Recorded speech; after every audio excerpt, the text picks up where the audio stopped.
খবর শুনছেন রাত দিন সংবাদ ইউটিউব চ্যানেল থেকে। জানাবো আজকের বাছাই করা কিছু গুরুত্বপূর্ণ তাজা সংবাদ। খবরের শুরুতেই দেখে নেব আজকের সংবাদ শিরোনাম। অভিষেকের বিরুদ্ধে তোপ দাগলেন শুভেন্দু, কড়া বার্তা, একবার জেলে ঢুকলে 2 বছর বেরোনোর পথ নেই। বাংলা ভাষায় কথা বলায় অপমানিত পরিযায়ী শ্রমিক, হস্তক্ষেপে এগিয়ে এলো তৃণমূল। ভয়াবহ বাস দুর্ঘটনা, ইরান থেকে বিতাড়িত আফগানদের মৃত্যু অন্তত 71 জনের। নবম শ্রেণীর ছাত্রের হাতে খুন 10ম শ্রেণীর পড়ুয়া, অশান্তি ছড়ালো আমেদাবাদের স্কুলে। দক্ষিণবঙ্গের 6 জেলায় জারি হলুদ সতর্কতা, সতর্কবার্তা শনিবার পর্যন্ত। অসুস্থ মা বাবাকে স্টেশনে ফেলে পালালো ছেলে, শেষকৃত্যেও অনুপস্থিত গুণধর। চলন্ত ট্রেনের যাত্রীকে ধাক্কা মেরে নামানোর চেষ্টা, সরি স্যার বলেও রক্ষা পেল না যুবক। আইএসএফ মিছিল খেলে উত্তেজনা, পুলিশের সঙ্গে সংঘর্ষে আহত নওশাদ, হাসপাতালে ভর্তি। মুখ্যমন্ত্রীর জেলা সফর, কোথায় কি কর্মসূচি থাকছে জানুন। বিজেপি ইসি আঁতাত হলেও ভোট চুরি হতে দেব না, কড়া হুঁশিয়ারি রাহুলের। সংবিধান সংশোধন বিল নিয়ে সুকান্তর কটাক্ষ, জেলেই বসবে তৃণমূলের মন্ত্রিসভা। মুখ্যমন্ত্রীর সমশ্রী প্রকল্প শুরু, চলছে নাম নথিভুক্তকরণের কাজ। বিতর্কিত বিল পেশ করে বিরোধীদের নিশানায় অমিত শাহ, রাজ্যসভায় প্রবল উত্তেজনা। হঠাৎ বাতিল হলো রিভিউ পিটিশন, রহস্য ঘনীভূত বিচারপতিদের সিদ্ধান্ত নিয়ে। টানা 3 বার প্রধানমন্ত্রীর সভায় অনুপস্থিত দিলীপ, ঘিরে প্রশ্ন। রানাঘাট থেকে বার্তা, 26 তারিখে একজোট হয়ে বিজেপিকে আটকাও। বিজেপি ছেড়ে তৃণমূলে যোগ দিয়ে বিস্ফোরক মন্তব্য সংঘমিত্রার। খেজুরিতে বিজেপি কর্মীর রহস্য মৃত্যু, পরিবারে অভিযোগ টাকা দিয়ে চাপ সৃষ্টি করছে তৃণমূল। পানিহাটি পুরসভার চেয়ারম্যানকে হুমকি ফোন, বাড়ি জ্বালিয়ে দেওয়ার ভয় দেখানো হলো। এতক্ষণ শুনছিলেন সংবাদ শিরোনাম। বিস্তারিত খবর শোনানোর পূর্বেই আপনাদের কাছে করব একটি ছোট্ট অনুরোধ, আমাদের চ্যানেলে নতুন হয়ে থাকলে চ্যানেলটি সাবস্ক্রাইব করবেন। আসছে বিস্তারিত খবরে। অভিষেককে বাংলার সবচেয়ে বড় ডাকাত বললেন শুভেন্দু অধিকারী। রাজনীতির ময়দান ফের সরগরম হলো শুভেন্দু অধিকারীর বিস্ফোরক মন্তব্যকে কেন্দ্র করে। তিনি সরাসরি অভিষেক বন্দ্যোপাধ্যায়কে আক্রমণ করে বলেন, অভিষেক হলো বাংলার সবচেয়ে বড় ডাকাত। দুর্নীতির টাকা থেকে শুরু করে কাটমানি সবকিছুতেই নাম জড়িত। একবার যদি জেলে ঢোকে অন্তত 2 বছর বেরোনোর কোনো সিন নেই। শুভেন্দুর এই মন্তব্যের পরেই বিজেপির পক্ষ থেকে দাবি ওঠে সিবিআই ও ইডিকে আরও সক্রিয় হতে হবে। অন্যদিকে তৃণমূল কংগ্রেস এই মন্তব্যকে রাজনৈতিক প্রতিহিংসা বলে কটাক্ষ করেছে।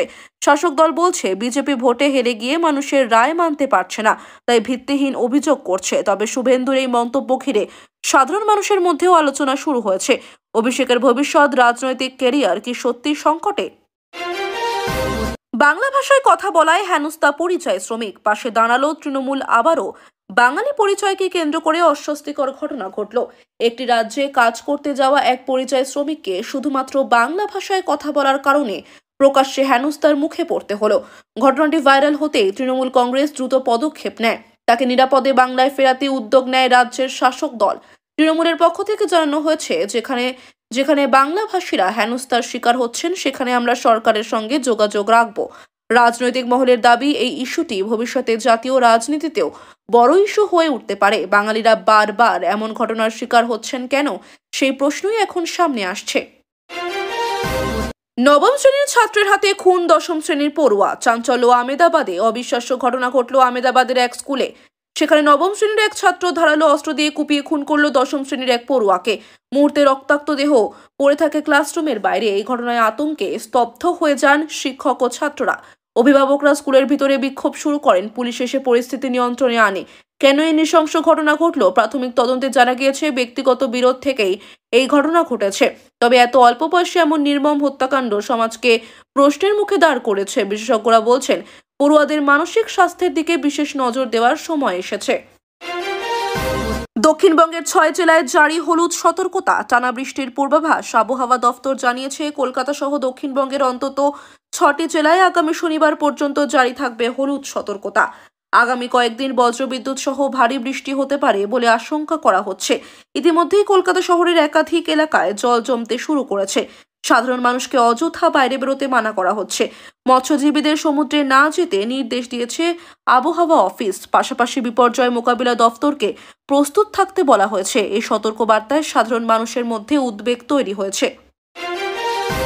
বারুইপুরে অসুস্থ মা বাবাকে ফেলে পালালো ছেলে, মানবিকতার চরম সংকট। বারুইপুর স্টেশনে ঘটল এক হৃদয় বিদারক ঘটনা।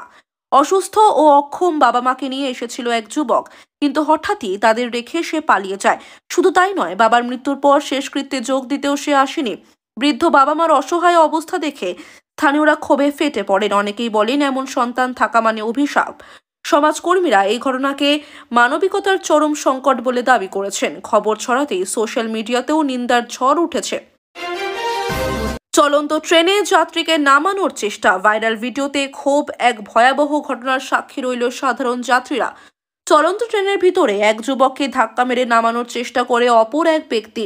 পরিস্থিতি আরো ঘনীভূত হয় যখন আরপিএফ জওয়ান সামনেই দাঁড়িয়েছিলেন, তবু ঘটনার প্রতিরোধ করতে পারেননি। যুবক প্রাণ ভিক্ষা করে বারবার বলতে থাকে, সরি স্যার, আমাকে বাঁচান, কিন্তু শেষ পর্যন্ত তিনি রক্ষা পাননি। মুহূর্তের মধ্যে এই ঘটনার ভিডিও সোশ্যাল মিডিয়ায় ভাইরাল হয়ে যায়। নেটিজেনরা প্রশ্ন তুলেছেন, ট্রেন যাত্রা কতটা নিরাপদ? রেল কর্তৃপক্ষের নিরাপত্তা ব্যবস্থা নিয়েও প্রশ্ন উঠতে শুরু করেছে।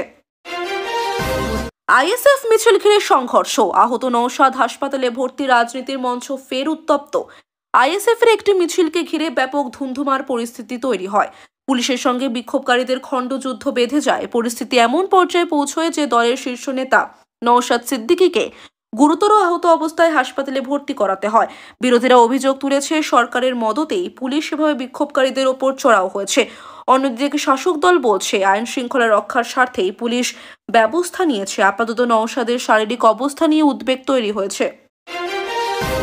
জেলা সফরে মুখ্যমন্ত্রী মমতা বন্দ্যোপাধ্যায়। পুনরায় জেলা সফরে বেরোলেন মুখ্যমন্ত্রী মমতা বন্দ্যোপাধ্যায়।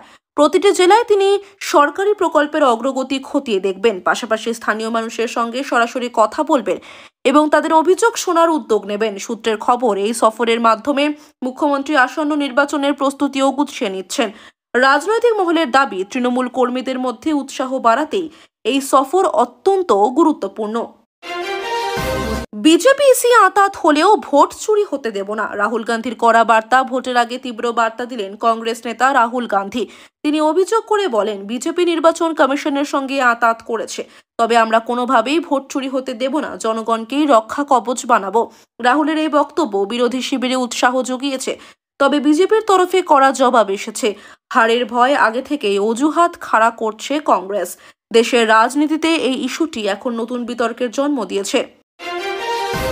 সংবিধান সংশোধনী বিল নিয়ে সুকান্তর কটাক্ষ, আক্রমণের মুখে তৃণমূল। সংবিধান সংশোধনী বিল নিয়ে শুরু হয়েছে নতুন রাজনৈতিক লড়াই। বিজেপির রাজ্য সভাপতি সুকান্ত মজুমদার বলেছেন, তৃণমূলের নেতাদের দুর্নীতি এতটাই গভীর যে এরা সবাই জেলে যাবে, জেল থেকেই চলবে তাদের মন্ত্রিসভা।